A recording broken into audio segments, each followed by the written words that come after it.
반갑습니다. 송재준입니다. 이번에 문다희 씨의 음주운전 사고가 공개되고 난 뒤에 제 주변의 분들이 저를 만나서 하는 얘기가 적나라하게 많이 얘기를 하시긴 합니다만 결론은 그거죠. 야, 걔 미친 여자 아니냐. 이게 이제 사실 대부분의 사람들의 반응입니다. 우리 같은 이제 그 범인들은 그 문다희 씨 같은 사람의 심리 상태를 이해할 수는 없겠죠. 아마 죽는 순간까지도 문다희 씨의 심리 상태는 이해할 수 없을 겁니다. 아버지가 대통령이었던 사람이잖아요. 그러면은 진짜 행동 거지를 조심해도 또 조심하고 또 조심할 것 같은데 거기에다가 심지어는 이제 자기에 대한 검찰 수사까지도 진행 중입니다. 그리고 자기로 인해 가지고 그리고 전 남편이었던 사람으로 인해 가지고 자기 아버지 대통령이었던 아버지 또한 마찬가지로 수사선상에서 지금 수사가 진행 중이거든요.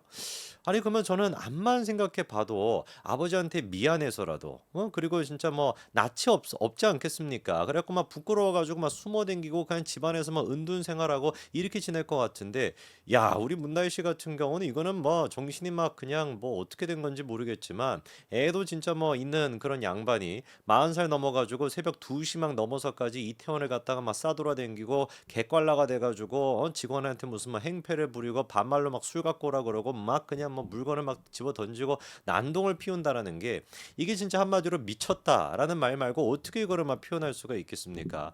진짜 막 기똥찬 여자인 것 같아요. 희한합니다. 오늘 그런데 저희가 좀 얘기를 해보고자 하는 것은 제가 지난번에 그런 말씀을 드렸어요. 문다혜 씨에 대해 가지고 지금 이제 추가적으로 경찰이 보고 있는 게 가중치사로 뭔가 이제 그 처벌이 될 수도 있다. 이것도 지금 보고 있다라는 거거든요. 만약에 이제 그 치사 혐의까지도 이게 적용이 된다라고 한다면은 이거 벌금이 없습니다. 집행유예도 없거든요. 무조건 징역부터 시작하게 돼요. 어마어마하게 큰 죄입니다. 그렇기 때문에 이제 그 조건이 또 중요한데 그 조건에 들어가는 게 뭐냐면 이거 같은 경우는 가중치사는 이제 뭐 술을 마셨냐 안 마셨냐 많이 마셨냐 안 마셨냐 이게 중요한 것이 아니라 인사불성이었냐 아니었냐 이게 중요한 겁니다. 그래서 이제 그 경찰 나름대로 인사불성이다라는 걸 파악할 수 있는 조건들이 있는데 처음 첫째 같은 경우는 말을 어눌하게 한다. 말이 이제 꼬인다.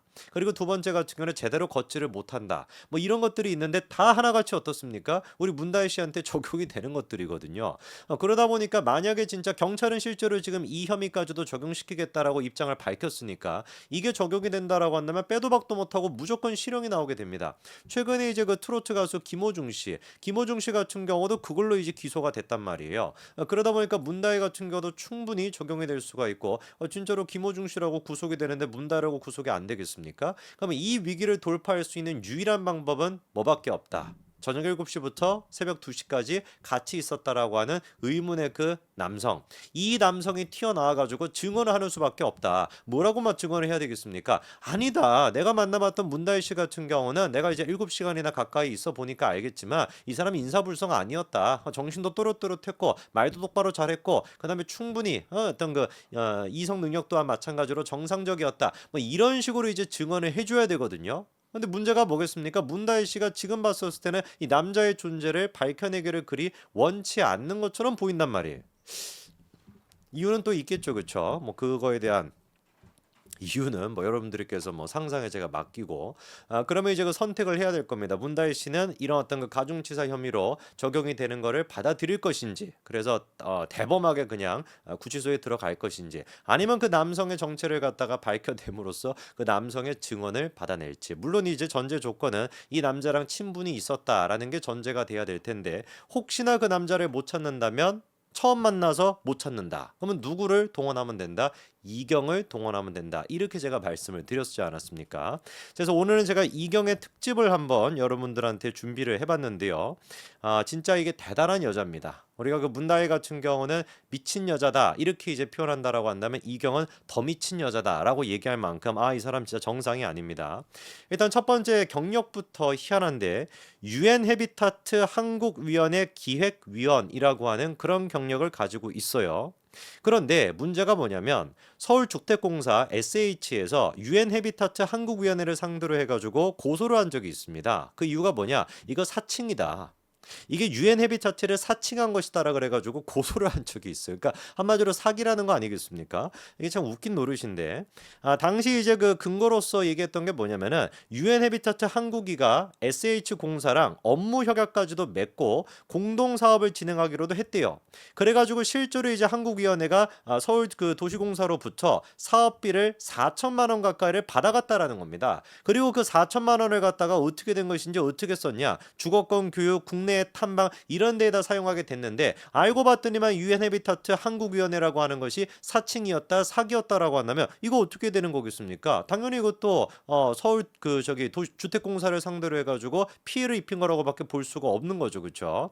자, 그러면 이때 이거를 책임을 지고 있던 사람이 누구냐? 바로 문재인 정부 청와대에 있었던 박수현 전 수석인데요. 박수현이가 뭐라고 이제 해명을 했었냐면은 야, 뭔 소리냐? 그 유엔 헤비타트 한국 그 위원회가 유엔 기구 사칭이 아니다. 공식 서한에서 인정을 받았다. 이렇게 주장했거든요. 요즘 같은 시대에는 말을 함부로 하면 안 됩니다. 왜 이거 다 확인할 수 있지 않습니까? 공식 서한이 인정했다라고 한다면 유엔에다가 물어보면 되겠죠. 당연히 그래서 물어봤습니다. 그랬더니만 나일코라고 하는 사무총장 특별보좌관이 뭐라고 답변을 보내왔냐? 유엔 헤비타트의 로고랑 명칭 사용에 대해서는 대한민국 내에 어떤 당사자에게도 서면 승인을 부여한 적이 없다는 점을 거듭 강조했습니다. 새빨간 그러니까 거짓말을 갖다가 하는 거 아니겠어요. 그러면서 유엔 헤비타트 한국위원회에서 뭐라고 또 이제 해명을 했냐면 야 우리는 유엔 산하기구로 행세한 사실이 없어 이랬거든요. 근데 이것도 개구란 게 뭔지 아십니까? 로고를 한번 보십시오. 이거만 미치고 팔짝 노릇인데 로고 하나 저희 띄워주시면은 왼쪽에 있는 게 유엔 헤비타트 저게 이제 그 원래 유엔 기구고요. 오른쪽에 있는 게 유엔 헤비타트 유엔 기구를 갖다가 고지고대로 갖다 놓고 그 밑에다가 유엔 헤비타트 한국위원회라고 써놨으면은 이거는 누가 보든지 간에 유엔 산하기구로 행세한 사실이 있지 않습니까?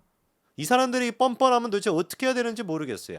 저런 식으로 로고까지 써가면서 만약에 지들끼리 그냥 무슨 뭐 술 퍼마시고 놀았다. 뭐 저기 뭐 새천년 NHK인가 뭔가 그런 룸사롱 같은 데 가가지고 놀았다. 이러면 모르겠는데 저거를 가지고 뭐까지 했다라는 겁니까? 로고를 사용해서. 기부금을 모았다라는 거 아니에요? 기부금을. 그렇게 해가지고 모았던 기부금이 무려 44억이나 된다라는 겁니다. 이거 어떻게 해야 되는 겁니까 도대체? 결국에 그래가지고 막 끝까지 우기고 우겼지만 국회 사무처에서 이게 문재인 정부 때 거든요. 국회 사무처에서 유엔 헤비타트 한국위의 법인 설립 자체를 취소했었습니다. 그런데 우리 이경 씨 같은 경우는 하필이면 또 유엔 헤비타트 한국위원회에 모였다라는 거에 기획위원이셨다라는 거죠. 그러니까 뿌리부터 이어자는 그러니까 뭐 어떻게 뭐라고 표현해 이게 막 정상이 아니라고 해야 됩니다. 그리고 이제 문재인이 아니라 이제 그 이재명의 개딸로서 공천 한번 받아보겠다라고 얼마나 진짜 막 더러운 짓거리들을 갖다가 많이 했습니까? 입에 막 걸레를 갖다가 물어도 이렇게나 물을 수 있을까 싶을 정도로 진짜 막 기가 막힌 얘기들을 다 했었는데 뭐 다 소개하기에는 뭐 시간이 없고요. 예를 들어 가지고 저기 그 이성균 씨 기억나죠, 그렇죠? 그다음에 또 배우 그 유아인 씨 있지 않았습니까? 무슨 사건과 관련돼 있는지는 아시죠, 그렇죠? 자, 그런데 그 두 사람에 대한 사건 수사가 왜 시작이 됐냐? 이경의 주장에 따르면 뭐라는 거예요? 윤석열 정부의 실상을 덮기 위해 가지고 이거를 터트린 것이다. 이런 진짜 개미친 소리를 짓거린다니까요. 나는 제가 봤을 때 이 여자는 환자입니다, 환자. 정신이 이상한 사람인가? 이거 어떻게 우리가 이거를 이해할 수가 있습니까? 그리고 역대급으로 이제 그 사고를 쳤던 게 이른바 이제 이경의 보복운전. 보복운전의 대가 여의도 보복운전의 대가가 이경 아닙니까? 이분이 아니지. 이 여자가 2023년도 12월 18일에 그러니까 총선 직전이죠. 원래는 이제 그렇게 개미친 소리를 해가면서 이재명의 그 사냥개로서 공천받을 수 있다라고 하는 부푼 꿈을 꾸고 계셨을 텐데 2023년도 12월 18일 총선 직전에 어떤 선고가 나오게 되냐? 보복운전으로 이경이 벌금 500만 원이 선고되게 됩니다. 이 미쳤죠, 그렇죠? 보복운전 해보신 분들이 계시는지는 모르겠습니다만 저도 뭐 안 해봐가지고 모르겠는데 아니 벌금 500만 원이 나올 정도로 보복운전을 하면은 뭐 어떻게 해야 되는 겁니까? 그냥 네 죽고 나 살자, 아니지 네 죽고 나 죽자 이런 어떤 강력한 의지로 막 밀어붙이지 않고서 이게 막 500만 원 하겠냐고요. 얘기를 지금 들어보니까 이경이 자기 니로 차량을 운전하고 있었는데 A씨가 이제 자기 차량 앞으로 확 끼어들기를 했나 보죠. 그렇죠? 그랬더니 이 여자가 이거를 막 그 감정이 막 이게 막 컨트롤이 안 돼 가지고 경적을 울리고 쌍향등을 켜고 그리고 앞을 그냥 확 그냥 가 가지고 수차례 막 급제동을 해 가지고 네 죽자 그냥 나는 살겠다. 이런 의지로 그냥 막 보복 운전을 했던 거예요. 그래 가지고 이게 얼마나 심했는지 벌금이 500만 원이 나왔습니다. 근데 이게 기가 막힌 게 무엇이냐면 이경이 그때 당시에 뭐라고 재판부에 항변했습니까? 내가 운전한 게 아니다. 나는 술에 취해가지고 대리를 불러서 대리를 타고 가고 있었다. 대리기사가 그러니까 그렇게 보복 운전을 했다라고 하는 개미친 소리를 한 거예요. 판사님이 얼마나 황당하겠습니까? 그럼 물론 이제 뭐 객관적인 증거가 있으면 또 모르지. 근데 얘기를 들어보니까 판사님이 뭐라고 했었냐?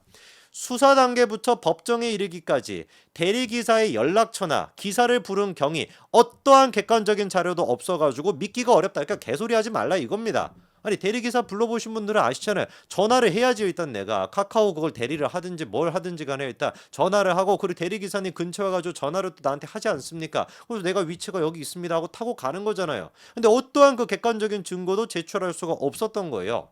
그러니까 당연히 판사님이 보기에도 말도 안 되는 소리를 하니까 그래가지고 이제 이게 벌금이 500만 원이나 나왔던 거죠. 여기서 기가 막힌 게 그래서 끝끝내 이경이 벌금이 나오고 아유 내가 죄송했습니다. 앞으로는 다시는 안 하겠습니다. 반성하면서 이번 공천은 포기하겠습니다. 공천이 아니지. 이번 경선은 그냥 포기하겠습니다. 총선 포기하겠습니다. 이렇게 얘기했으면 또 모르는데 이 여자가 끝까지 진짜 민주당을 상대로 이의 신청을 하고 무슨 뭐 나는 대리기사가 보복운전을 한 게 맞다. 왜 내 억울함을 못 알아주냐라고 난동을 진짜 부렸거든요. 근데 코미디가 뭐냐?